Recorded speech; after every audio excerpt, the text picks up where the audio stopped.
maybe you're stupid. Well, that could be, or at least stupid compared to who you think you are.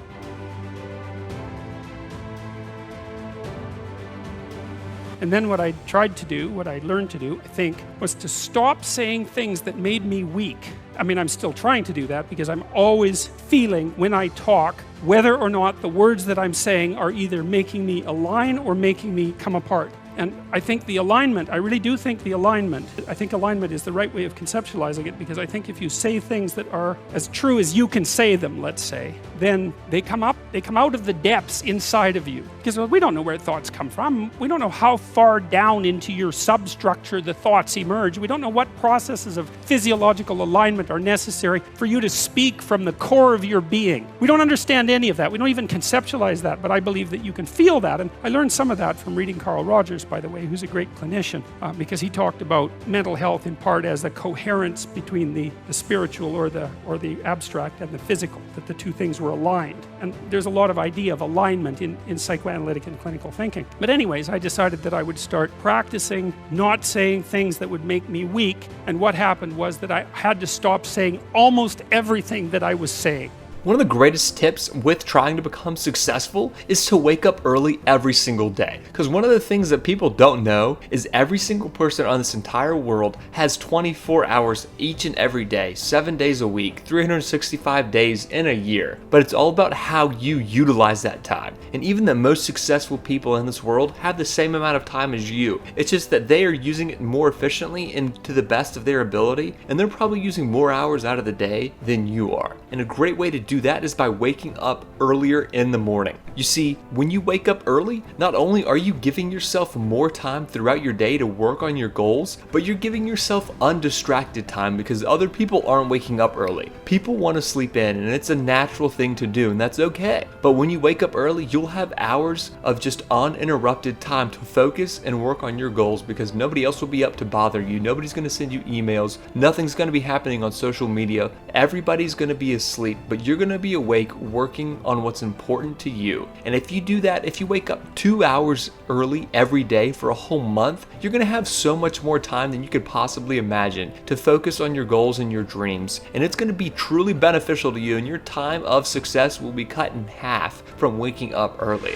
Because people think that the purpose of memory is to remember the past. And that's not the purpose of memory. The purpose of memory is to extract out from the past lessons to structure the future. And that's the purpose of personal memory. And so you're done with a memory when you've extracted out the information that you can use to guide yourself properly in the future. So if you have a traumatic memory, for example, that's really obsessing you, if you analyze that memory to the point where you figured out how you put yourself at risk and you can determine how you might avoid that in the future, then the emotion associated with that goes away. So memory has a very pragmatic function. And cultural memory is the same thing, is that we need to extract out stories from our past that structure our future. And we need that because, first of all, if you don't have a purpose, let's say, it isn't that your life becomes neutral in a meaningless sense. It's that your life becomes characterized by unbearable suffering, because the baseline condition of life is something like unbearable suffering. And what you have to set against that is a noble and worthwhile purpose. And hopefully your determination of that purpose is buttressed to some degree by the wisdom of the past, because you can't conjure something like that up on your own. And if you provide people with nobility of purpose, then they can tolerate the suffering of existence without becoming entirely corrupted by it.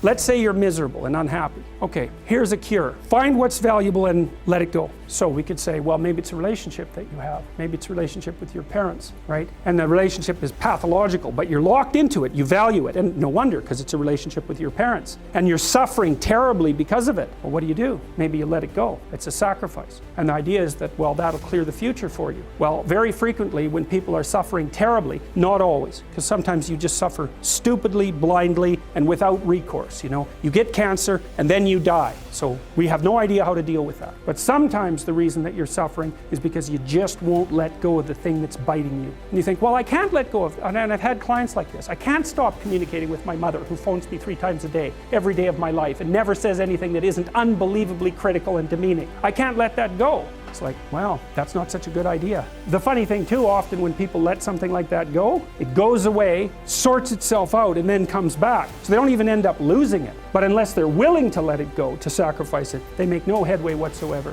you might consider talking to someone. You find relief when you drink alcohol. That might be an indication that some of what you're overanalyzing isn't so much a consequence of excess cognitive power, but an excess of high negative emotion. And so that would be illustrated in, say, high trait neuroticism. We're going to release the Big 5 aspect scale here later this month, and you'll be able to take that, and it'll give you a pretty good detailed description of your personality. And there's 2 dimensions of neuroticism: withdrawal and volatility. And if you're overanalyzing because you're ruminating, that can be a consequence of high levels of anxiety. And the reason I'm suggesting that is because you said you find relief when you drink alcohol, and alcohol is a very powerful anxiolytic agent, anti-anxiety agent. And so lots of people who have high levels of anxiety do ruminate, and so overanalyze, let's say, and they find relief when they drink because alcohol is a primary anxiolytic, like Valium, like benzodiazepines and barbiturates. So the fact that alcohol gives you relief probably indicates that some of what's driving your overanalysis is anxiety.